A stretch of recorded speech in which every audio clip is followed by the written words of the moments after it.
I am the biggest nerd of them all. Bigger than Dungeons and Dragons fans, you ask? Yes. Why? Because I play Magic the Gathering and because I literally just spent a year living in a museum. The Gamble House in Pasadena, to be specific, as a student in residence through USC. This is me, along with the other nerd, Jonah Schatz. We were two students in USC's architecture school that were geeky enough to not only apply to live at the Gamble House, but to live there and help make sure that no one set it on fire or carved hearts in the windowsills at night. In exchange for our sleeping in the house and daring to live with the house ghost Aunt Julia, more on her later, we got the ridiculous opportunity to live in what is one of the Gamble brothers' most famous and most beautiful pieces of architecture. Was I honored? Better believe it. You're probably wondering though, what's it really like living in a house museum like the Gamble House? What's the dirt? Where's the scandal? What are the real pros of living at a house museum other than the obvious? Are there really any pros? I'll let the other nerd, Jonah, answer some of that first. My name is Jonah Schatz. I am from Los Angeles, California. I just graduated from USC's Bachelor of Architecture program, and here I am, sitting in the attic of the Gamble House. What made you decide to do the application for living here? I had a terrible TA my first year, and she was my studio TA, but when she told me that she lived at the Gamble House, I was like, I need to do that. And so I visited a bunch of times over the next couple years, and then when it came time to sending my application, I think I had a lot of information that other people probably didn't have after having been here 20 times. So yeah, I set my sights on it, and I'm super excited that I got to have this opportunity. What was the best part about living here? The best part about living here is seeing things in the house work that just don't need to work anymore.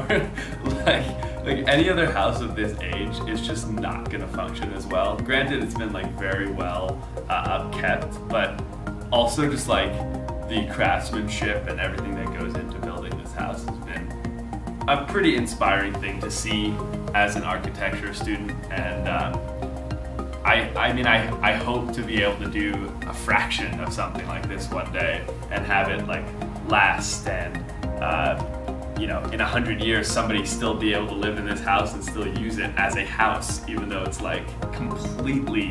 could be completely outdated. Any downfalls living here? No, not other than the fact that there were a couple really scary moments of living here. I don't spook easily, but there were just a couple times where I just freaked out. Other than that, nothing, no complaints, not a single one. Hey, tell me a little bit about Aunt Julia.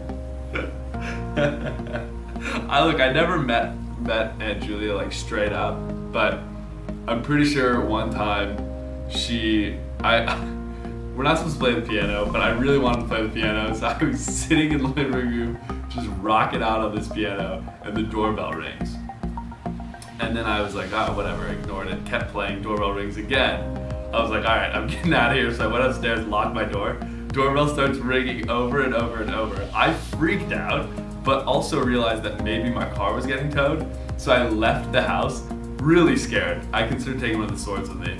I'm super duper scared, and so I leave the house and take a lap around, and no one was there. So I'm pretty sure that Aunt Julia was like, don't play the piano, and maybe she was telling me in Morse code, but I have still continued to play the piano, even though I probably shouldn't. So I haven't met her yet. I honestly might still. I don't know, we'll see. Any just final thoughts? It's been a really good time. I don't know, I've had a really fun time living here. It's a super unique experience. I don't know when I'll get to live in a place like this ever again, and had a fun time living with Camille, and we had a good time. I probably took a few more liberties than I should have, but that's because I felt comfortable here, and that was a really fun part of being in this space and really feeling like it was actually our home. And that was pretty cool. And and I'm gonna miss it, even though certain aspects of it were difficult and a nuisance. I'm still gonna miss it. And any advice for anyone who wants to live here next? Well, first of all, I think that the room furthest from the bathroom has better light. Other than that, it's like, touch everything. Ditto. Look, were there ever disagreements between us and the staff? Sure there were. Put 2 stressed out architecture students in a house with staff that has to balance constant events, over 100 docents, and nearly 200 people touring the house 4 days a week. And yeah, there's gonna be some tips, but the tips are never all that bad, just different personalities reacting to stressors differently. And honestly, those events were really, really cool events, and those docents were some of the most dedicated individuals I've ever met. Did I ever get frustrated at people being in what I considered for the year to be my house? I'm an introvert, so yeah, but the house isn't just a house, it's a functioning, successful museum, and it's way better busy than dead.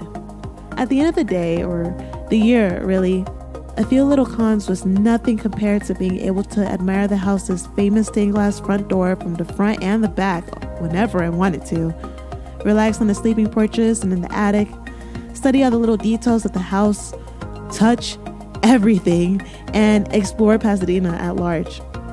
Jonah and I got an experience this year that very few people get, and frankly, I'm honored.